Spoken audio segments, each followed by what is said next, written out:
ओम श्री लक्ष्मी नारायण जी नमः। सुख सागर 10वां स्कंद 16वां अध्याय का बाकी का हिस्सा। हे नंद बाबा, केशव मृत्यु किसी का डर न रखकर सब दुखदाइयों को दंड देने वाले हैं। यह सुनकर नंद जी हंसने लगे और उन्होंने मनहरण प्यारे को गले लगाकर कहा, हे बेटा, अब तुम गौ चराने न जाकर मेरी आंखों के सामने रहा करो। ऐसा कहकर नंद जी ने बहुत गौ सोना आदि उनसे दान कराया। हे राजन, उस दिन सब ब्रजवासियों ने श्याम सुंदर का नया जन्म होना विचार कर ऐसी खुशी मनाई जिसका हाल मुझसे वर्णन नहीं हो सकता। यशोदा ने मोहन प्यारे से कहा, बेटा, मैं नित्य तुझे मना करती थी कि तू यमुना किनारे मत जाया कर, सो तैने मेरा कहना नहीं माना। वह यमुना जल में कूदकर हम लोगों को इतना दुख दिया। तब केशव मूर्ति बोले, हे मैया, रात का स्वप्न सत्य हुआ। सोरठी, मैं गेंदा खेलत यहाँ, आजो यमुना तीर, मोही डारी काहू दियो, काली दह के तीर। हे माता, जब मैं जल के नीचे चला गया तब सांप को देख के बहुत डरा। जब मैंने उससे कहा कि तुझे राजा कंस ने कमल के फूल लेने के लिए यहाँ भेजा है, तब वह राजा के डर से मुझे फूल समेत यहाँ पहुंचा गया। फिर श्री धाम आदि ग्वाल बालों ने मोहन प्यारे से गले मिलकर कहा, हे भाई, जो कुछ तुमने कहा था सो किया। तुम कंस को अवश्य मारोगे, अब हमारा अपराध क्षमा करो। यह वचन सुनते ही केशव मूर्ति हंसकर बोले, हे भाई, तुम मेरे सखा हो, हमारी तुम्हारी घड़ी भर की लड़ाई थी, अब मैं तुमसे प्रसन्न हूँ। फिर श्याम व बलराम यह लीला समझकर आपस में हंसने लगे। वो उस दिन सब वृंदावनवासी श्याम सुंदर के विरह में भूखे बैठे थे। इसलिए मुरली मनोहर ने कहा कि आज की रात सब लोग यहाँ टिके रहो, कल घर को चलेंगे। जब उनकी आज्ञा से सब लोग वहाँ टिके, तब नंद जी ने वृंदावन से पकवान में मिठाई मंगवाकर सबको भोजन कराया। उसी दिन नंद जी ने कमल के फूल गाड़ी व बैलों पर लदवाकर ग्वालों के साथ राजा कंस के पास भेज दिया। दोहा बहुत विनय करी कंस को, दीनों पत्र लिखाए, कहियो मेरी ओर से नरपसो ऐसो जाए। गयो कमल के काज, काली दह मेरो सुवन, तू प्रताप ते राज आए, गयो पहुँचाया के।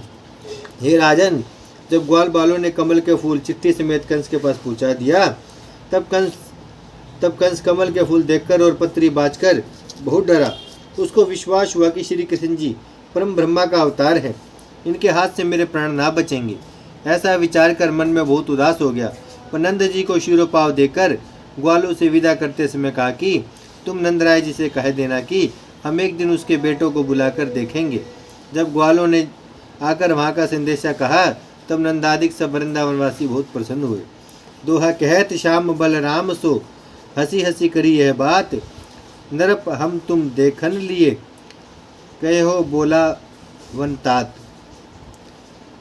ब्रज जन परम हुलास इक, सुख हरि अहिते बचे, मिट्टी कंस को त्रास, दूजे कमल पठाई नरप। जब रात को सब वृंदावनवासी यमुना के किनारे सरहरी के वन में सो रहे, तब राजा कंस ने यह सुनकर धुंधक राक्षस को बुलाकर कहा कि तुम आज यमुना के किनारे जाकर सब ब्रजवासियों को श्याम व बलराम से जला दो, तो मैं तुम्हारा बड़ा यश मानूंगा। यह वचन सुनते उस राक्षस ने आधी रात के समय वहां जाकर चारों ओर आग लगा दी। दोहा, दावा नल अति क्रोध कर, लियो चहु दिशि घेर, उठी अनल ज्वाला प्रबल, मानो अचल सुमेर।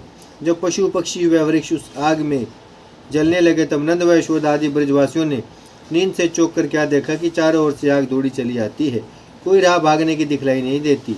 यह दशा देखते यशोदा ने घबराकर श्री कृष्ण जी से कहा कि हे दुख भंजन, जब जब हम लोगों पर दुख पड़ता है तब तब तुम सहायता करते हो। अब जल्दी इस अग्नि से बचाओ, नहीं तो सब लोग जलकर मर जाएंगे। तुम्हारी शरण छोड़कर अग्नि के डर से भाग नहीं सकते। जब श्याम सुंदर ने अग्नि की ज्वाला से सबको बहुत व्याकुल देखा, तब उनको धैर्य देकर बोले कि तुम लोग अपनी आंखें बंद कर लो, अग्नि बुझ जाएगी। जब सब लोगों ने अपनी अपनी आंखें बंद की, तब बैकुंठनाथ अनेक रूप धरकर सब अग्नि मुख में खा गए। धुंधक राक्षस को भी मार डाला। उसी साइड परमेश्वर की इच्छा अनुसार सब अग्नि बुझ गई। जितने पशु पक्षी और वृक्षादिक जले थे जो के तो हो गए। जब केशव मूर्ति के कहने से वृंदावनवासियों ने अपनी आंखें खोली, तब उन्हें एक चिंगारी भी नहीं दिखलाई दी। यह चरित्र देखकर सब लोग आपस में कहने लगे कि किसी ने जल से भी नहीं बुझाया। यह सब अग्नि क्या हो गई? तब मनहन प्यारे ने कहा कि खर की आग बहुत जल्दी जलती है और उसको बुझते हुए देर नहीं लगती। सोरठी, शाम सहायक जाही, ताको डर है कौन को, यह न बढ़ाई ताई, पांच तत्व जिनके लिए। जब सब ब्रजवासी श्याम सुंदर की स्तुति करने लगे तब केशव मूर्ति ने अपनी माया उन पर ऐसी फैला दी कि सब किसी ने जाना कि यह अग्नि आपसे बुझ गई। काली नागनाथ ने का हाल भी उन लोगों को स्वप्न सा मालूम हुआ। दुहा माखन प्रभु के नेह में, कछुक कहू डर नाही, प्रात होत आनंद सो, सब आए घर माही। उस दिन सब छोटे बड़ों ने अपने अपने घर मंगलाचार मनाया और श्याम सुंदर को बालक जानकर प्रतिदिन उनसे अधिक प्रीति करने लगे। ओम श्री लक्ष्मी नारायण जी नमः। भजमन नारायण नारायण नारायण, श्रीमन नारायण नारायण नारायण, लक्ष्मी नारायण नारायण नारायण, सत्य नारायण नारायण नारायण, भजमन नारायण श्रीमन नारायण, लक्ष्मी नारायण सत्य नारायण, भजमन नारायण नारायण नारायण। भागवत महापुराण की जय, लक्ष्मी नारायण भगवान की जय, लड्डू गोपाल की जय। हर हर महादेव, हर हर महादेव।